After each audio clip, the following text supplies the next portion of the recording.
Hi, my name is Jamon. I am the Senior Technician and Tuner at Colletti Motorsports and a graduate of Sinclair. I studied automotive high performance and technology while there.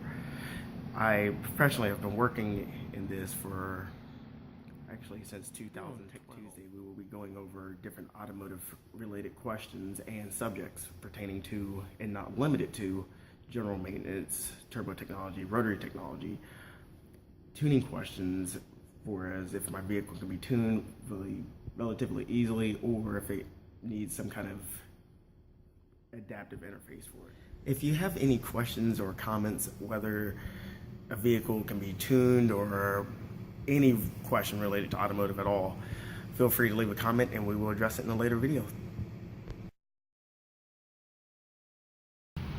Hi, this is Jamon from Colletti Motorsports, and today is Tech Tuesday.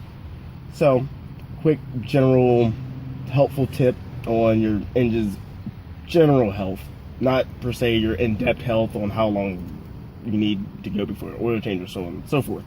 But when you first get in your car, few signs you want to look for is check engine light and everything else to light up. You want to see your battery light or your alternator light, really. You want to make sure all these come on because these are actually health checks for the car. Then go to start it. You want to listen to how it sounds when it first starts. If it's a manual, obviously make sure it's in neutral.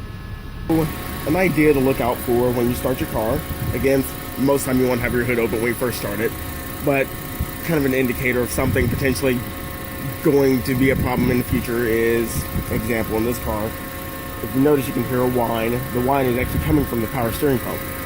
You rev it, you can kind of hear the noise coming from it. The power steering may be low, you can always check that. In this case, it is not. It is, however, cavitating, as you can see bubbles coming up.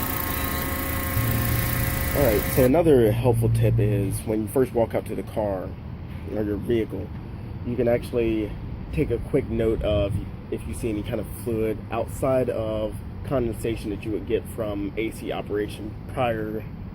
This normally occurs in the summer, but generally you shouldn't see any kind of green fluid, orange, any colored fluid shouldn't be on the ground. It's an indication that there is likely something broken and leaking, or you have damage elsewhere. An example of a sound that you don't want to hear, and this is pretty obvious that there is a battery problem or something related. Obviously, battery problem. Another indication of something you do not want to hear, or a helpful tip that you should not drive your car because something is majorly going wrong inside your vehicle, is the following.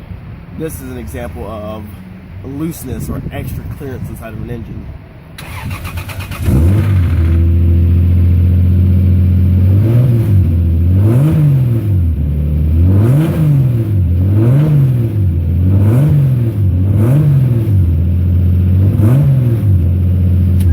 Conclusion, the main things you want to look for when you first get to your vehicle, obviously note if there's any fluids around it, out of the ordinary. If there's fluids in general, there's something going on, but if there's something more than what your car has previous had history with, definitely note it.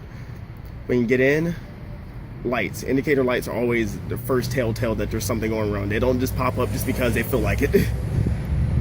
Sounds when the car starts up is another big indicator. If you're knocking, clanking, any kind of rattling, if it's coming from the engine area of the car, you might want to get it checked.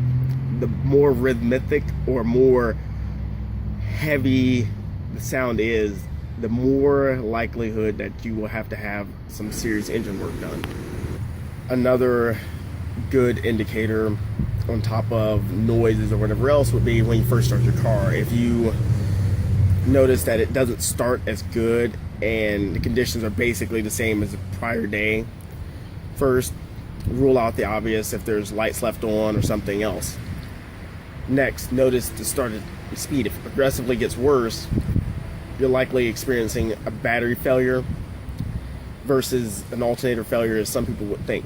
An alternator failure, you would notice once the car started, if it doesn't want to maintain power, it starts to drain down really quick. You turn the lights on, everything gets dim, it gets weaker. But those are kind of your basic general telltale indicators to look for when you first start the car without really getting involved. Thank you.